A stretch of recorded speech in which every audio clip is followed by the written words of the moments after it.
What things did you do as a kid that you now realize is extremely weird? 1. I used to eat tissues as a kid.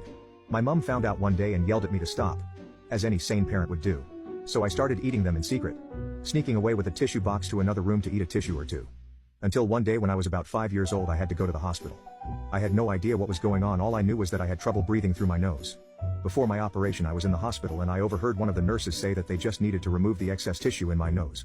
Naturally I thought that the tissues I had eaten had started getting clogged up in my nose and I never ate a tissue again. I realized at 14 that it was muscle tissue in my nose and not the actual tissues I was eating. 2.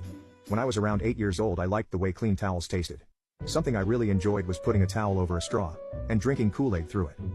My mother wasn't a fan of having white towels covered with red spots, so she put a stop to it pretty quick. 3.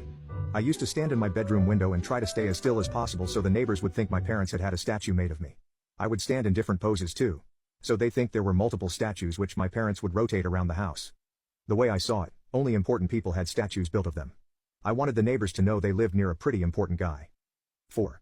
Found a cat skull buried in the garden, pulled the teeth out and put them under my pillow for what I thought would be easy money.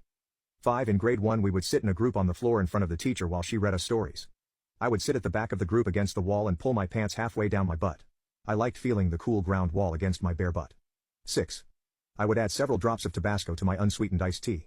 I called it Asian tea despite knowing Tabasco and Lipton were in no way Asian.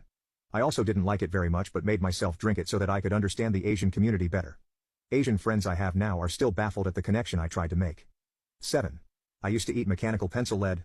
No idea how I got into that habit but I think I enjoyed the crunchiness of it. Did it for a little while but showed it to a classmate and she immediately went to the teacher who then called my mom who scolded me and told me to stop. Goodbye 0.7 millimeter, you will be missed.